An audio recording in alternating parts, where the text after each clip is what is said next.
Setelah sempat terhenti karena pandemi COVID-19, kapal logistik Nusantara 4 kembali sandar di Pelabuhan Sri Bayintan Kijang yang berangkat dari Pelabuhan Patimban, Subang, Jawa Barat. Kapal tol laut ini membawa kebutuhan logistik untuk masyarakat Tanjung Pinang, Bintan, dan masyarakat di daerah pulau-pulau terluar lainnya di Kepri.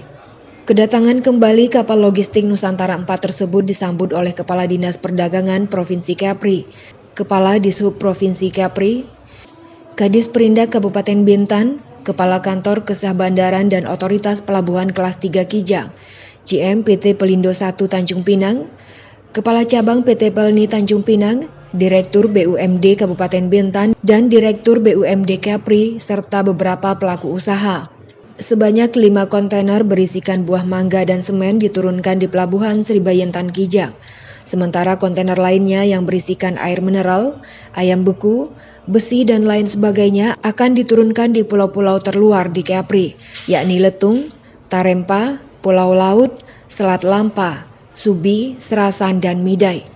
Selanjutnya kapal logistik Nusantara 4 kembali singgah di Pelabuhan Sri Bayintan Kijang menuju Patimban dan berakhir di Tanjung Priok.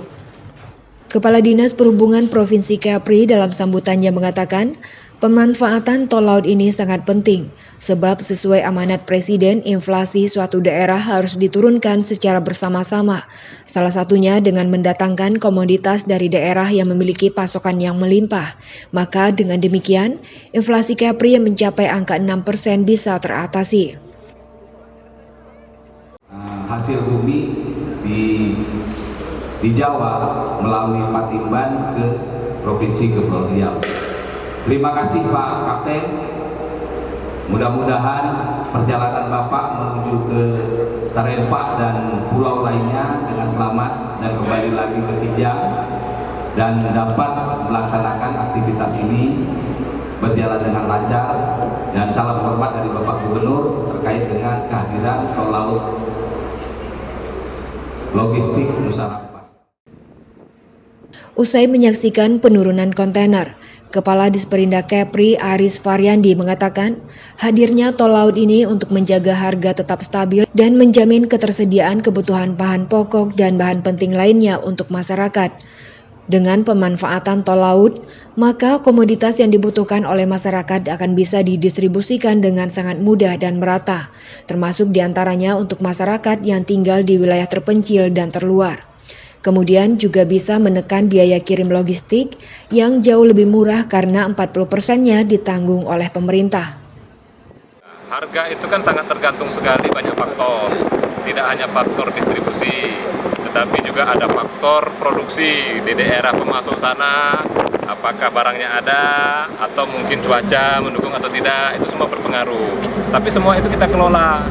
Nah, ini yang salah satu faktor untuk kelancaran distribusi adalah bagaimana pasokan barang dari sumber pemasok itu sampai ke tempat kita itu datangnya bisa dengan lancar.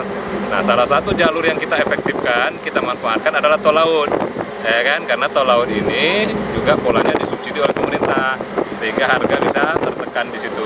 Itu upaya-upaya kita, gitu. Jadi semua upaya ini dalam rangka untuk mengendalikan harga dan menjamin ketersediaan, seperti yang saya sampaikan tadi. Dua hal penting itu yang kita garis bawahi, yang itu kita kelola. Dengan adanya program jalur layar bebas hambatan ini, maka segala kepentingan yang membutuhkan perlintasan di laut bisa berjalan lebih mudah. Hal ini dapat menguntungkan banyak pihak. Dewi Sarah melaporkan dari Bintan.